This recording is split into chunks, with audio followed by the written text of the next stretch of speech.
my chest. I'm so thrilled to be here. Deb has already, where's Deb? Deb has left us. Deb is somewhere, but Deb Cuernavaca has already said that I'm going to speak for a few minutes and then we're going to take some questions. I know we've got a bunch of them you all have filled out, and I'm really excited to be here. Mayor, thank you so much for hosting us, for your great introduction. I know Joe Cryan about as long as anybody in the political realm known in the state of New Jersey. And Joe, you invited me here tonight. I cannot thank you enough. Let's hear it for Senator Joe Cryan. Give a shout out again. He had to go, but he's gone for the right reasons to campaign in Legislative District 21. I won't be too political tonight, but there are elections in 8 days, and I'll come back to that in a minute. But I want to give a big shout out again to State Senator Nick Scuteri, who was just all the elected officials, many of whom, BG, I'm looking at you, are on the ballot in 8 days. Rebecca, you as well. You've got a couple of races, Cliff and Suzette, I think, are both on the ballot here in Union Township. So to all the elected officials, thank you so much. I'm honored that you'd be out here tonight, to each and every one of you, so thank you for being here. To our brothers and sisters in organized labor, God bless you and thank you for everything you do.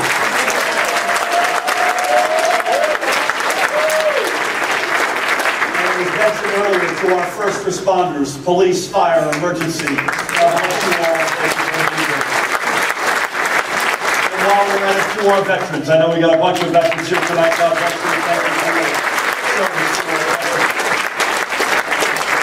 you. We also have three only, members of our administration's cabinet with us tonight. I want to give them, the elected officials have largely been acknowledged, but I want to make sure that you know who they are. I'm going to ask each of them to stand up if they could. The Commissioner of the Department of Transportation, and importantly, in Union County, the Chair of the Board of NJ Transit, if you've got any NJ Transit friends, Diane Gutierrez-Spaghetti. In this town, born in Union Township,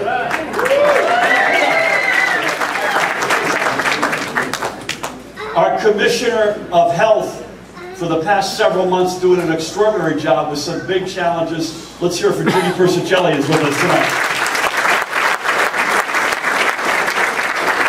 And the Adjutant General for the New Jersey National Guard and the leader of the Department of Veterans of Military and Veteran Affairs, General Jamal Beal, is in the house. Again, I'm not, unless you want me to, I'm not here to be political tonight. I mostly want to pull up the hood of the car and give you a sense to look inside of what we're up to in government. But I do want to say this, that there are elections in 8 days. And so I know which side of the aisle I'm on. I'm a lifelong proud Democrat, and I'm proud of that. So I'm not ashamed ever to be a proud Democrat. But whichever side you're on, please vote 8 days from now, a week from tomorrow. This is a historically low turnout election. The General Assembly is at the top of the ticket, and so it's not a year where there's a presidential election like next year, or a governor's election the year after. But frankly, the positions, the folks who are here tonight with us, the members of the Assembly, Linda, you're here. I think, are you flying solo here, I think, tonight? I think you are. So Linda's a great example of that. You've got great freeholders, mayors, committee members, council members. They each deserve our support, number one. I know where I am, but they each deserve a vote. And so I would just plead with you, 8 days from today, a week from tomorrow, please, folks, get out there and vote. Exercise your sacred right in the greatest democracy on the face of the earth and in the history of the earth. So thank you for that. I want to just, if I can spin through a couple, as I said, I want to pull up the hood and give you a sense inside of government, what we're up to and why we're doing, in many cases, what we're doing. I use certain words all the time, and I'll give you the two that I use more than any other, which is, we said on our campaign, and we've said every day in government, that we stand for a stronger and fairer New Jersey that works not just for some, but for everybody. You've heard me say that before. We also say it differently sometimes. We say that we don't believe that you can make economic progress without social progress. And likewise, We don't think you can make social progress without economic progress. Now, in your mind's eye, that one I think is best thought through. Think of a pie. What good will it be if we grow that pie to our heart's content if we don't make sure that everybody gets a slice of that pie? And on the other hand, we probably could come up with 25 or 50 or 100 really good policies or programs for the state, but if we can't find the money to fund those programs, what good will that do? So economic and social progress. Another way that I have been tagged, I think, on the campaign is a pro-growth progressive. I'll take that. That's who we are. We believe in both economic growth and we are proudly progressive. Now there are some out there, and they typically fall on the other side of the aisle, who will claim that those words are inconsistent. You can't be both strong and fair. You can't both make economic progress and social progress. And you can't be pro-growth and a progressive at the same time. So I want you to know me personally, our government, in our bones, every second of every day, completely reject that. We believe without question, not only are those words consistent, but they contribute to each other. So let's talk about fairness for a second. When you have, as we've done, put us on a path to a $15 an hour minimum wage, right? That's not just fairer for the people who are impacted. That money contributes to economic growth. That's right. So you betcha. When you have earned sick leave, or the strongest equal pay for equal work law in the country, or when you have an expanded paid leave, or when you fund Planned Parenthood, or when you address the inequities in our criminal justice system, where we have the widest white, non-white gap of persons incarcerated in the United States when we took over 21 months ago. When you're doing things for folks whose homes are in foreclosure, when you're doing things for our students who are suffering under an enormous burden of debt, those are all steps that work for the individual who's impacted, but they work for the rest of us. We're a stronger society. We're a stronger economy as a result of that. And so that's the general value statements that we believe deeply in and that we come to work every day trying to chop through. And that includes, by the way, also a pervasive sense, particularly when we got there, that too many of us are on the outside looking in some sort of special interest state. That working families are at the back of the line, special interests are at the front of the line. And so we're trying to turn that on its head, prioritizing every single day working families over the special interests. And on the inside,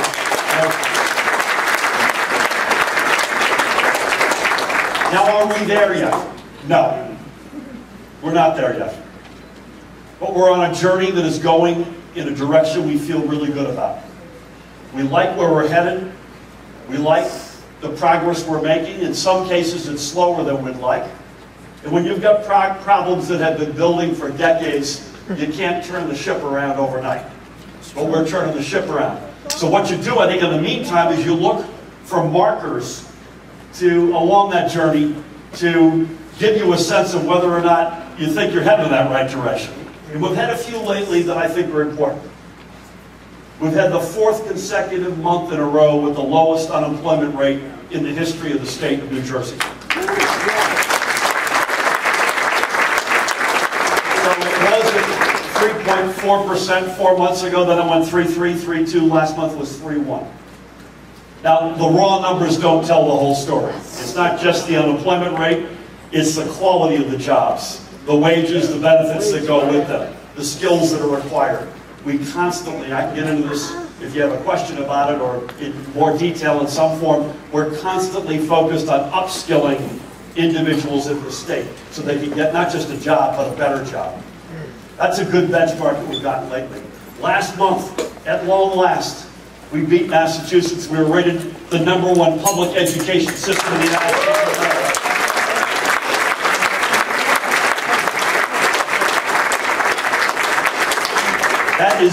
That's a good one for any state. I'll tell you something, we wear that as a badge of honor.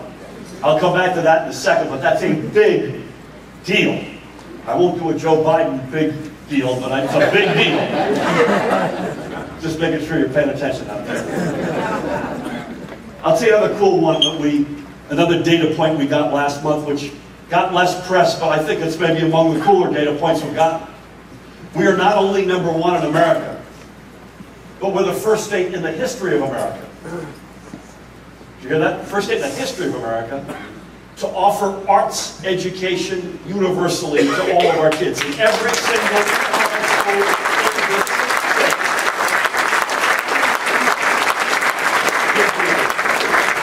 And by the way, Phyllis, thanks for hosting us here. Let's hear it for our seniors in the senior center right here.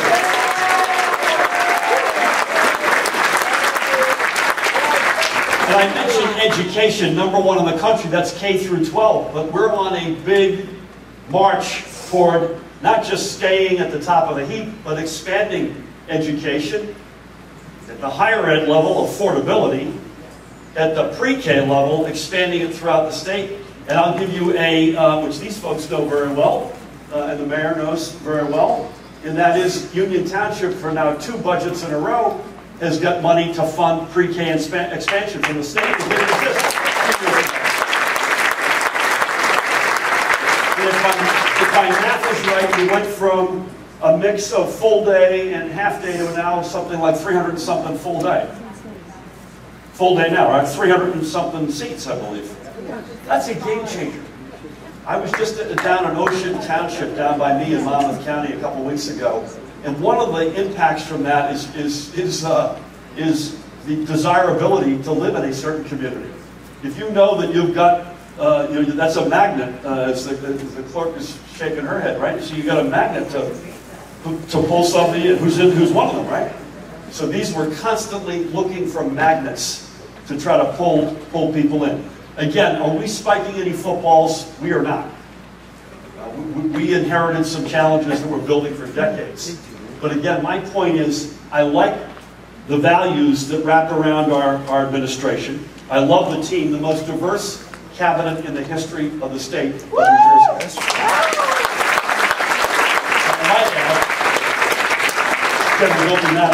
I might add, as is the case tonight, with the 3 who are here, a majority female cabinet.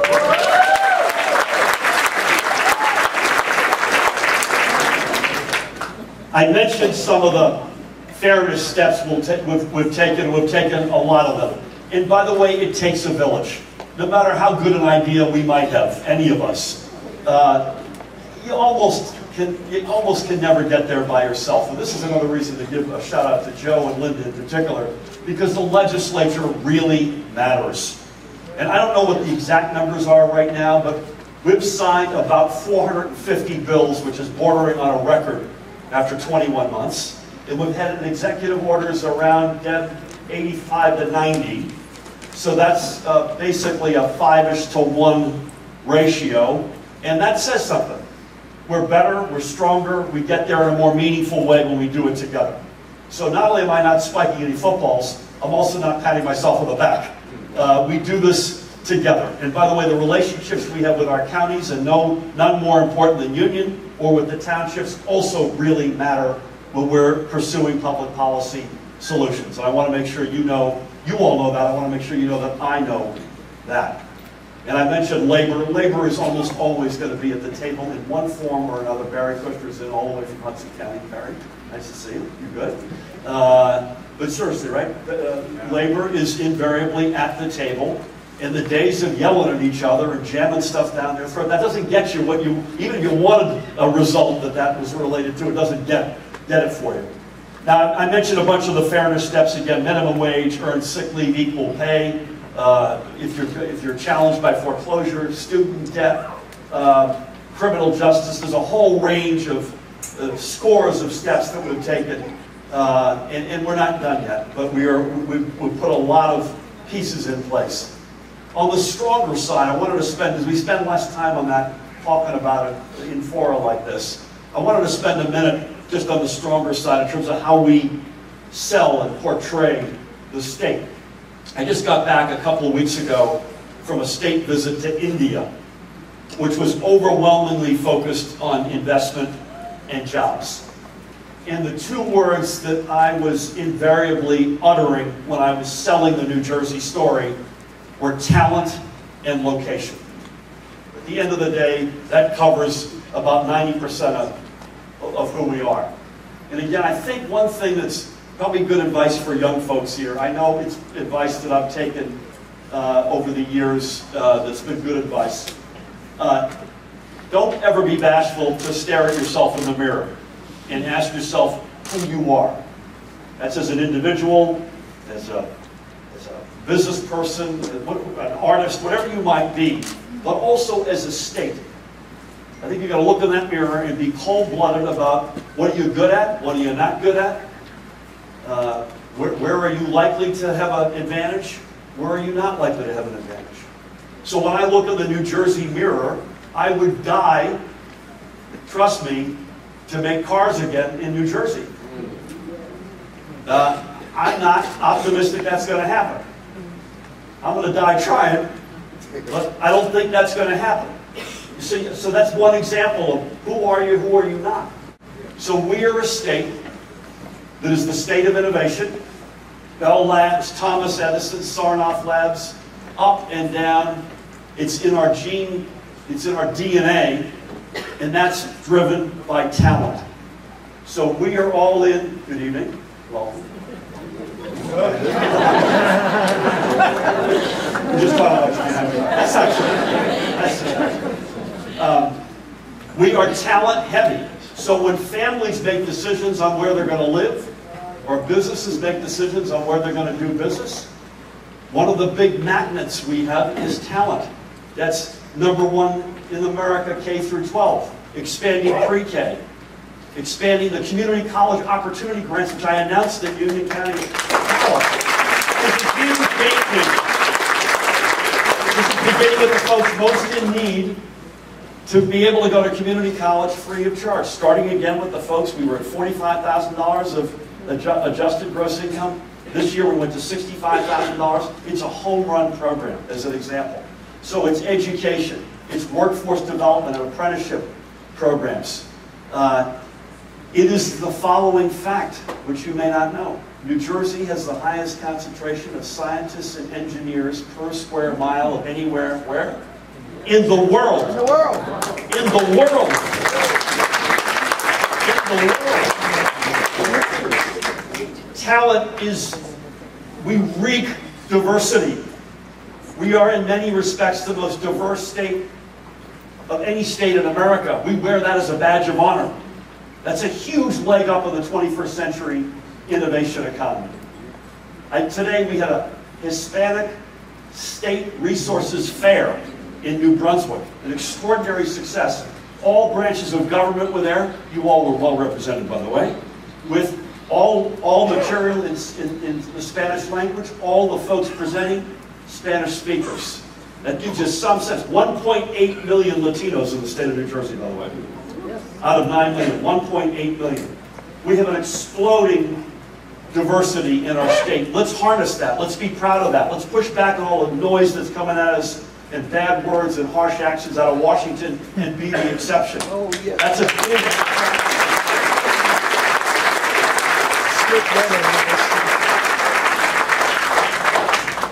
location. We got a location that 49 other states would die to have. We got here first and we're not giving it up. So just remember this. We are the 11th largest state in the nation in terms of population. We're the 9th largest economy. We're the 4th smallest state geographically, which makes us by far the densest state in America. Back to diversity for 1 second. It isn't just that we're diverse.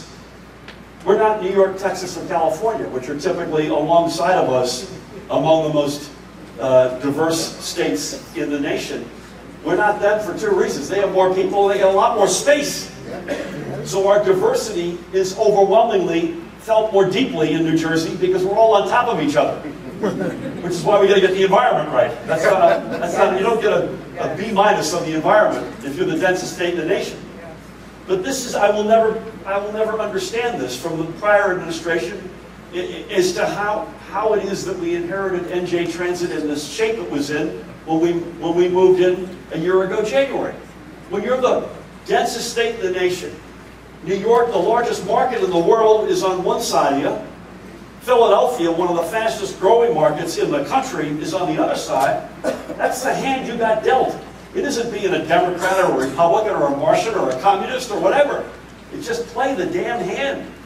Make sure that you can move people and things around your state better than any other state in America. It's existentially important to our economy and our society. We will fix NJ Transit.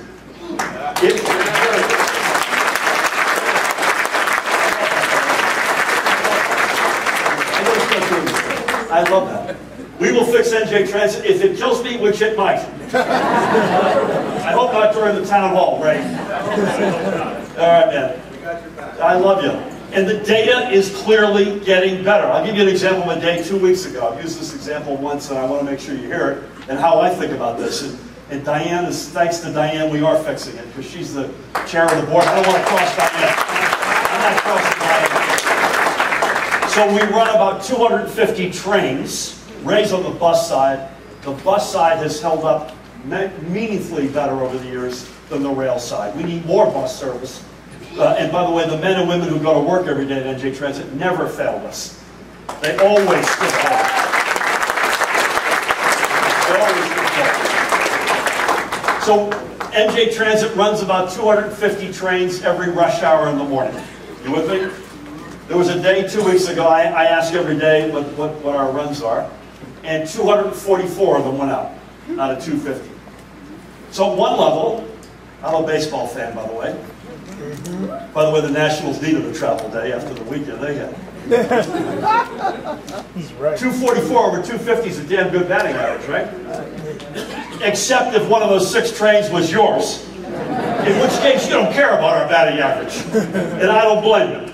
You're frustrated, so am I. Our objective, Diane and I and the whole team, is to bat 1,000. Are we going to get there? By the way, there are certain days we do bat 1,000 right now. But we got to be able to bat 1,000 day in and day out. It's manpower that wasn't hired. It was the wrong management. State funding cut at one point by 90, not 90%. Hello? Fares went up 36% in the last administration. We weren't keeping up with federal safety requirements. Those days are over. So again, when I think about the state, I think talent and location. Let's own each of those words, each of those concepts. And if we do, good things will follow both for our economy and the stronger and the fairer side. About 6 months ago, I see Brett Johnson's here. It wasn't Brett, but somebody in the press wrote that we had made 52 promises on the campaign trail, and we had achieved 47 of them. That's another good batting average, right? But there are a couple on there that, you know, I'm not happy unless we bat 1,000 on that one as well. And there are a few on there that I'm really frustrated by. One of them is, please, you don't even have to ask me, I promise you, I want to end the bear hunt as much, if not more than you do. I promise you. We will do that. It's just really a lot harder than I thought it was. Sometimes we're on the outside looking in. You think you can do something. When you get in there, it's hard. Legislation, by the way, would end it. That's the one permanent fix. So that's something I hope we can get to at some point. Another one, the public bank. You may have heard me talk about the public bank, which is a really good idea, particularly for student loans. Another idea that is a lot harder to get done once we're on the inside than I thought. We're playing with things on both of those topics and both of those fronts that I hope will lead to something. But there's another promise that is emblematic of something I want to, I'm almost done here. I want to make sure you're thinking about this, or you see at least how we're thinking about it. And one of them was tax fairness, a millionaire's tax in particular. And we got, right, we got a partial, we got a partial success last year, but we don't have the full success that we need. And but let me say this, I got nothing against millionaires. In fact, I want more of them.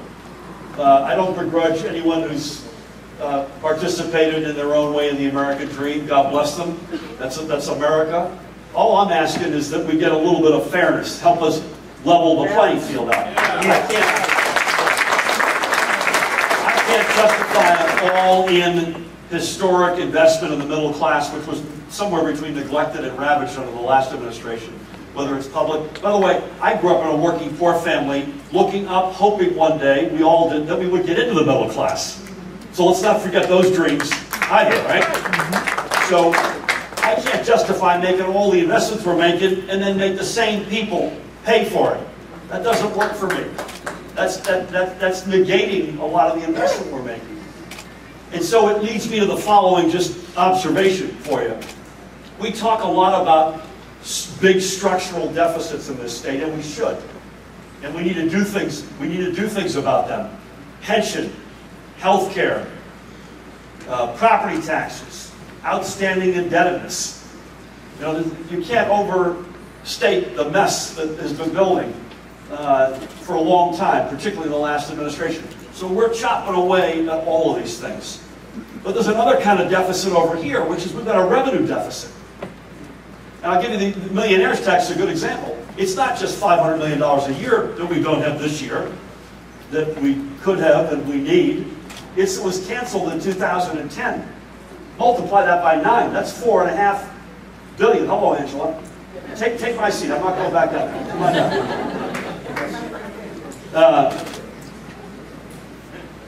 Sorry. How are you? Excuse us.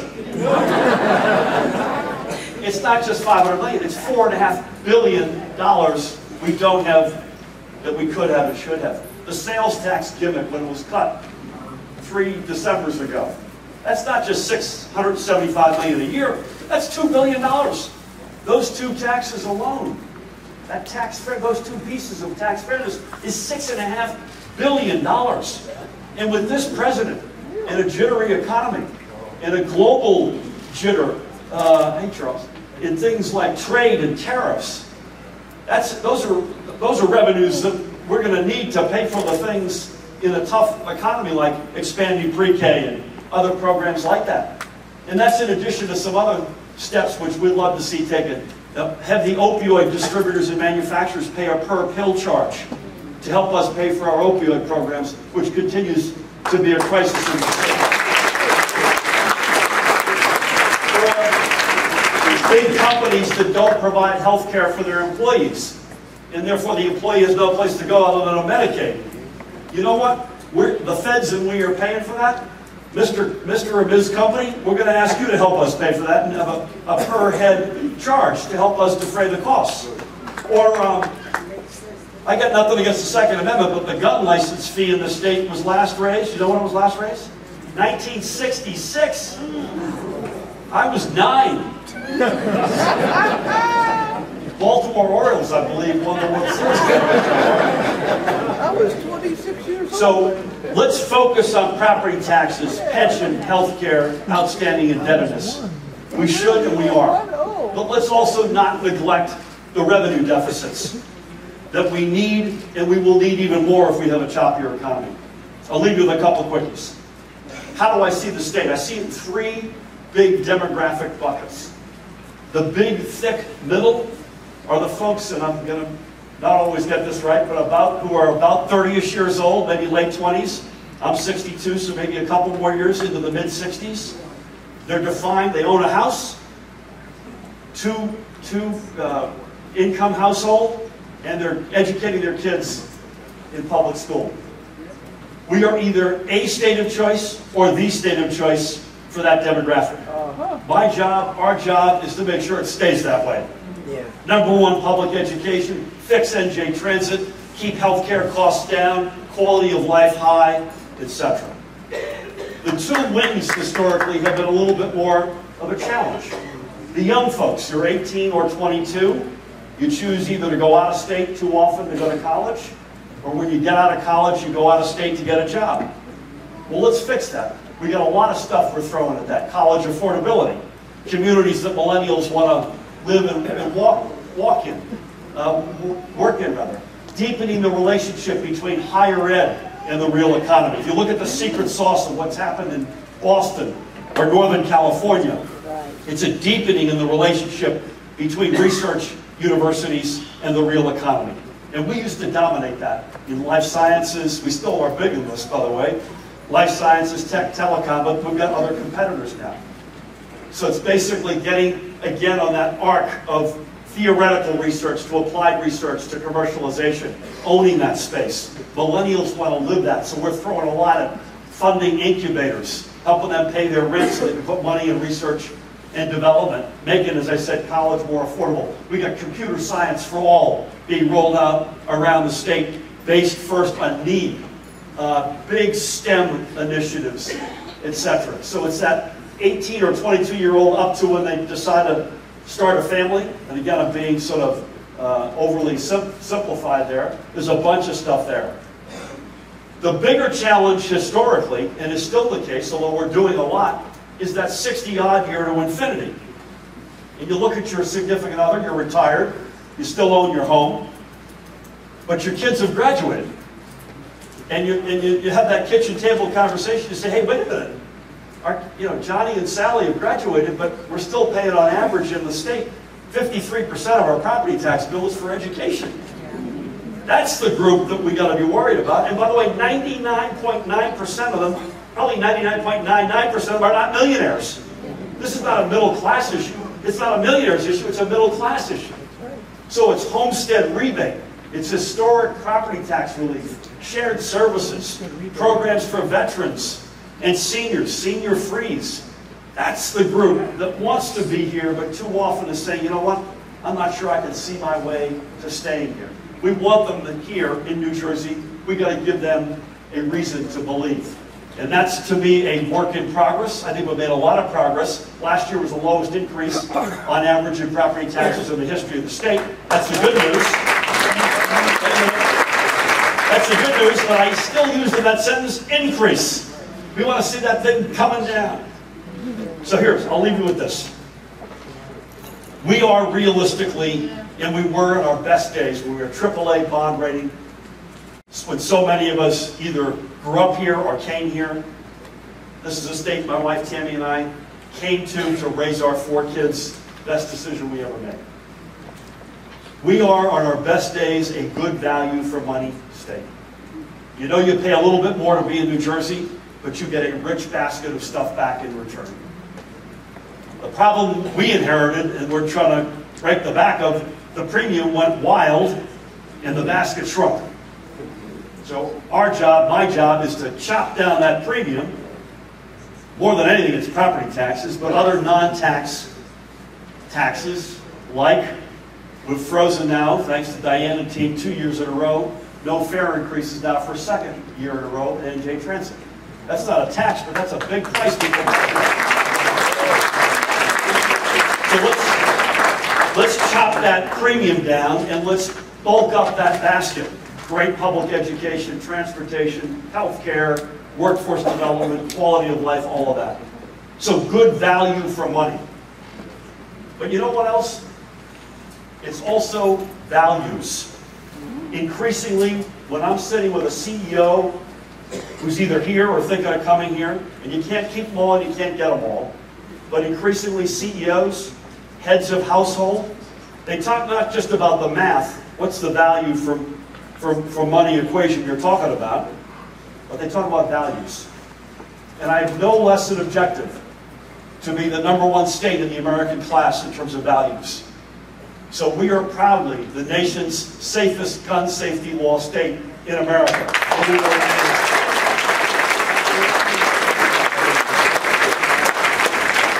We have a real agenda for a 100% clean energy New Jersey by the year 2050, including the largest offshore wind development in the entire world.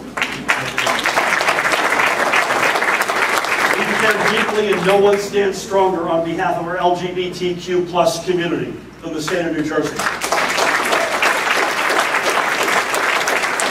There is no state that has a stronger record than this administration in women's health. We inherited a state where Planned Parenthood hadn't been funded for 8 years, and it's not just funding Planned Parenthood, which we did immediately, but it's a whole other series of steps. We are a state that will have the most sensible, forward-looking immigration policies for our immigrant brothers and sisters than any other state in America.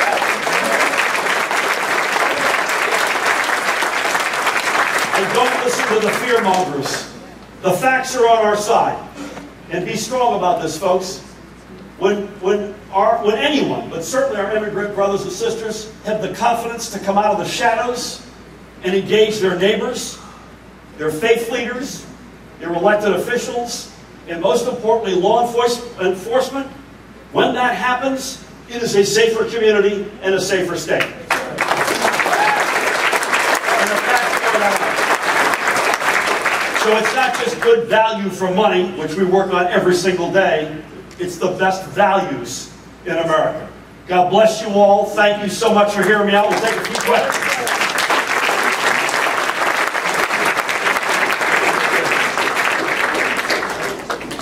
I've not seen these questions, by the way. We have Kelly, we have Imani, where's Kia? Kia and Deb. Let's hear it for these four ladies. Here, because people are going to walk back and forth. So I need that, and that thing will be in the way. So I'll just stand right next to it. That's okay, yeah. Okay, here we go. Pat Matthews, 1199 SCIU. Where are you, Pat? So Pat's got the question, which is, I live in Newark, where we have a lead in the water crisis. What can be done to fix the infrastructure and help our working families? Pat, thank you. People appreciate you. Can I answer? Okay. Let's hear it from Pat, by the way. Come on. I'll be quick, but we're doing a lot. Working with Mayor Ras Baraka, who I think has done a terrific job on a lot of fronts, including this. In Newark, there's a short-term, medium-term, long-term fix. The short-term was and is less so now, but for highly at-risk communities like newborns, nursing mothers, the very elderly, bottled water, filters, more testing. A lot of that's been done and is ongoing. The medium-term solution is, and this, by the way, has worked in the past, but it stopped working for reasons that folks aren't 100% sure of. You flush a solution through your pipes that prevents the lead from leaching off of the inside of the pipe. The solution is called orthophosphate, is the new solution. That is showing good early signs of success. We'll know more probably turn of the year, but that's a good sign. And the long-term solution, as it is for the state, I'll cover that in a second, is replacing the damn lead service lines. And Essex County folks have done a great job of this as well, are in a process right now of doing just that. They've already replaced many hundreds. They've got a lot more to go. They think they can do it maybe as fast as 3 years. I hope we can get there that fast, and that's a game changer. At the state, I announced a couple of weeks ago a comprehensive program, long and short of it, to replace all the lead service lines in our state in the next 10 years. That's longer than we'd like, but physically and in reality, you can't do that any faster. That includes, we want to ask on the next year's ballot a referendum to get a big bond to help us pay for it. Not everybody has a municipal water source. Many of us have a source that is from an investor-owned utility. So the $500 million bond won't be for that. That's a separate process that you go through with ratepayers, and they'll bake that into their rate base. But our guiding view is access to clean drinking water is not a privilege, it's a right. Right? This is public education. And our job is to make sure that's exactly what happens. Last thing, this is not, as you know, this is not just a Newark problem. It's not just a Jersey problem. It's also, by the way, not just an urban problem. Mayor Baraka and I, about 8 months ago, got a bunch of mayors around the table. Am I right? 8 months ago, wherever Deb is, that's about right. And you'd be shocked by the diversity. Hillside has had this challenge. The diversity of the communities represented, including suburban and rural. But here's the other big point, and this this is the sort of the last part of this, but the biggest picture part of it. It's an American problem. We're not the only state in America with lead pipes. This is all over the United States. And so we need, it's like gun safety. Hello? It's like sensible immigration laws and reform. It's like a lot of things now, the to-do list in Washington grows. And so this should be high on that list. If I were the president, or if the president were to ask me, and trust me, he's not, this is a win-win-win. It's a great step in terms of public, in other words, a big national renaissance to replace water infrastructure. Right, Joe? I mean, this is a big one. It's a job spinner. It's good public health, particularly directed at kids, where we know, Judy, right, the impacts of lead and kids, it's devastating. It's hugely popular. Folks, raise your hand if you want to keep your lead line. Nobody raises their hand. So anyway, Pat, thank you for that. Oh boy, is it Rome? Is there a Rome? Romies, I'm sorry. Stand up, Romy, take a bow. From South Mountain School.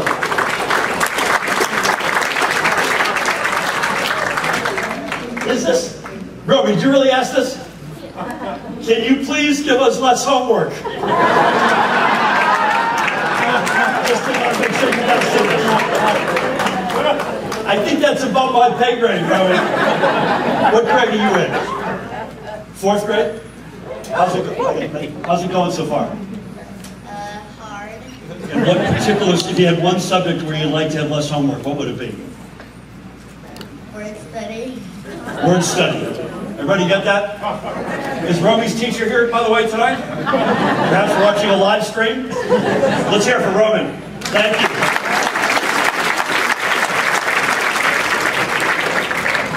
Nancy, is it Nancy? Where are you, Nancy? How are you?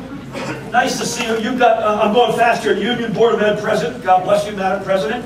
I wish if only. You asked, can you comment on the increased aid and its prospects for the future? School aid, I assume, right? Okay. Let's hear for Nancy.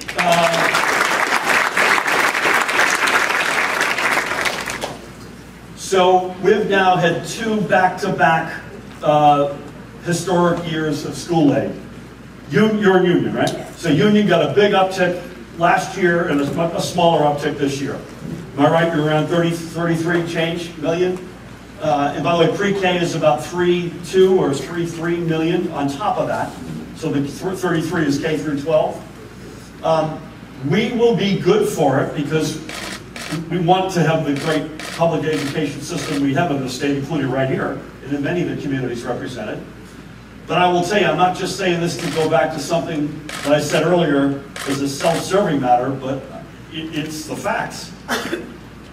The way to ensure it would be tax fairness, to allow us to get some of those big nuts that I spoke about earlier, particularly the millionaire's tax, which would give us the comfort that we'd have the money we had to not just take care of the pension, health care, property tax challenges, but also make sure the investments we're making, particularly in public education and transit and public health care, the 3 big ones that we can continue to. So it's not entirely predicated on that, but that will give us a lot more confidence for me to say you can count on. I don't know the increases are going to be like they've been, because these numbers have been big over the past couple of years, but we're going to do our level best to do that. Again, when you got the #1 public education system in America, the #1 educators in America,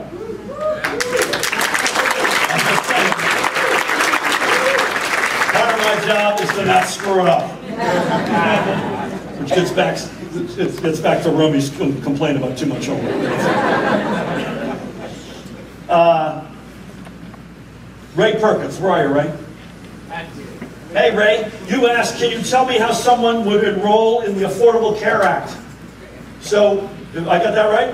Yeah. Okay, so Ray, let's hear it for Ray.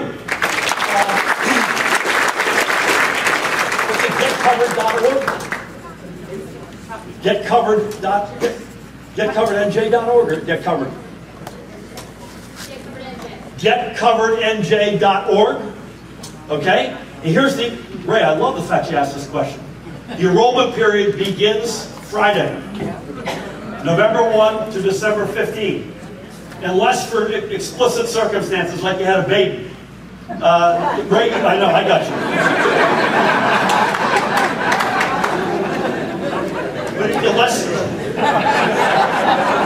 unless you have, we'll talk about that later. Unless you've got a particular circumstance, this is the one block of the year that you got to weigh in and get covered or change your coverage. I'm saying this is a factual matter. I'm not trying to be overly political. The Trump administration cut both the enrollment period in half and the amount of money that we have to be able to promote the enrollment period. It's part of the reason why we are building our own state exchange. We're sending more money down to Washington on this front than we're getting back to support the enrollment, right? We've been doing that forever. We've been doing that, we continue to. So we are, I think we put $2 million in the budget to support the promotion of enrollment over the next 6+ weeks. Last year we threw a significant amount of money, not as much as $2 million, I think it was $400,000, and we didn't get the results we wanted. And that's kind of just us. The federal government used to be, under President Obama, I miss President Obama, by the way.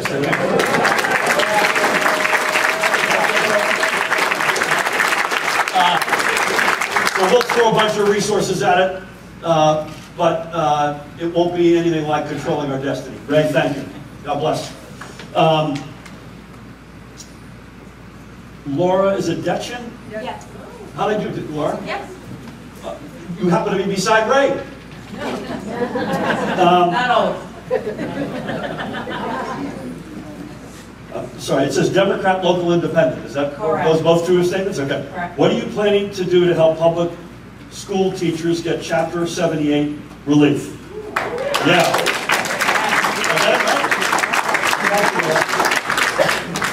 So Chapter 78, 2010.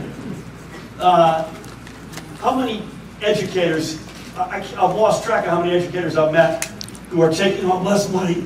I am emotional about it, but I'm not as emotional as I sound. We're taking home less take-home pay in 2019 than they did in 2010. Right? Every room I'm in. So we're going to turn that around. We've been working very constructively, in particular with NJEA, for several months. I think the Assembly has. I believe the Senate is also now. So I'm optimistic something can happen here. It has to happen. We cannot, if we claim that our most precious assets are our kids, which they are, I've got 4 of them, 22, 20, 18, and 16, so please, among other things, keep me in your prayers. If we claim that they're our most precious assets, if you add up, and my wife and I do this from time to time, the amount of hours in the week that we spend with our kids versus teachers, educators are on a pedestal. They have to be. This is going to be the one state in America where they're on a pedestal, and you got to pay them right, and you got to give them a fair deal. You got to make sure that they've got top-flight health care that they pay a reasonable price for. And there's too much noise out there about lessening either the quality of the health care or making them pay more. I'm not signing up for that ever, ever. Thank you. What's that? Yeah. So it's Joe. Excuse me. Ladies and gentlemen, Senator Joe Cryer. It's my bill in the Senate, Laura. All right, we're going to get it done one way or another.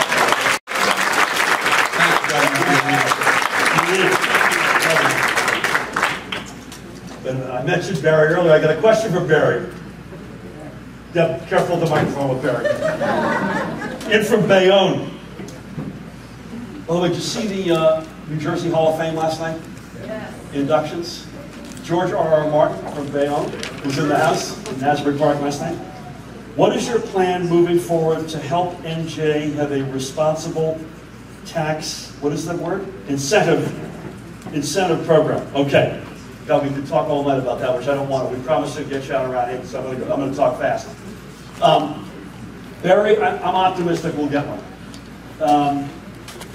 We're digging out of an era where tax incentives were used as the only incentive that we offered folks. They were used as a blunt instrument. They didn't distinguish between large and small companies or new technology versus old technology. And then as this task force and some of the press has noted over the past 6 months or so, the system appears to have been jobbed on top of all that. So even if it wasn't jobbed, in terms of job growth, wage growth, poverty eradication, you ready for this? The last decade before we got here, and again, we don't have all the answers. I'm not saying that to be full of myself. We were 42nd in wage growth, 47th in poverty eradication, and 49th in job growth. That's out of 50, by the way, Sheriff. So, I mean, come on. Even if the system was working really well, that's not, you don't want to be the bottom 5 in the country for crying out loud. This is New Jersey. So we need a new set of incentives. We presented it over a year ago now. I like a lot of what they are. They have caps. They're more transparent. They're going, as Walter Gretzky said about his son Wayne when they asked, why is your son so good? He said, because he goes to where the puck is going, not to where it's been. And these incentives capture that. And so I believe in them deeply. And by the way, we've had good conversations with the legislature. Those conversations have borne fruit, in particular on things like food deserts, anchor institutions, specific programs for some of our big urban communities. Bless you. So I'm optimistic, but I'm also frustrated. Enough. Let's get this done. I want to repeat one point I made a minute ago in passing. We inherited last administration where you open the toolbox up if you're talking to a company, and the only tools in there were tax incentives. A bunch of them. Gobs of money. We compete head-to-head with Massachusetts on life sciences and bio and technology. Well, at the end of the last administration, we were paying out, on average, $162,000 per job created. Massachusetts was paying $22,000. And cleaning our clock. So you ask yourself, well, how can that be? And the answer is they were making the adjacent investments that we're now making. So back to your question, Madam President, about school funding.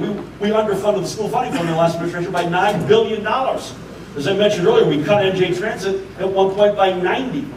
So that's what folks want. They want what are my workers' families' lives going to be like when I'm there? What's the quality? What's the education? Can I get around the state, etc.? I think the facts are overwhelmingly compelling and on our side. I'm frustrated, but I'm optimistic.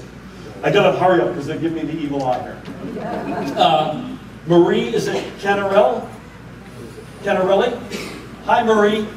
You're asking about, are we still working on our SALT deductions? You betcha we are. I'm not happy about that either. It's an awful tax bill passed and signed by President Trump in 2017. It's got one nice feature, which are opportunity zones, which is incentives to get capital into high poverty census tracts. But this SALT deduction, for anybody who's paying property taxes north of $10,000, and the average in the state is around that, in certain counties, in certain communities, it's way over that, they eliminated the deduction. And it was politically motivated, in my humble opinion, directed not just at us, but at states like us. We are going to fight. We're fighting it legally. We've proposed a workaround that the IRS has rejected. We're going to battle back against that. I'm saying this is an objective matter, not a political matter. You get a different Senate, a different White House. We will repeal that cap.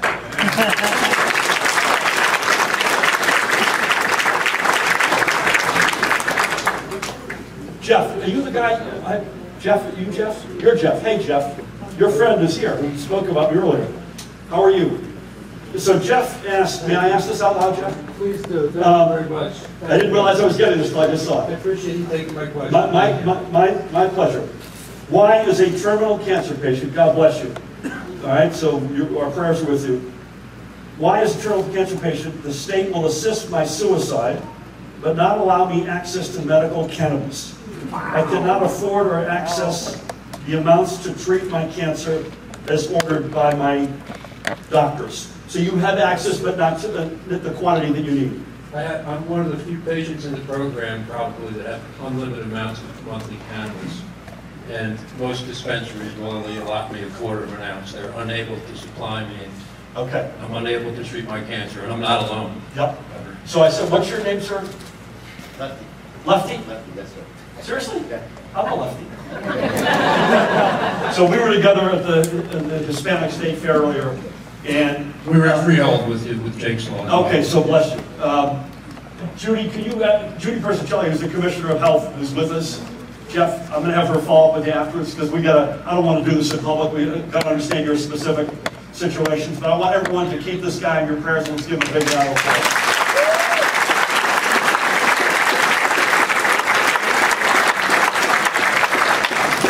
There are more, but I think to ask another question on the back of that one, which I didn't see coming, is borders on sacrilegious. I want to thank again the mayor, the committee, Joe Cryan, a dear friend from a long time ago, all the elected officials.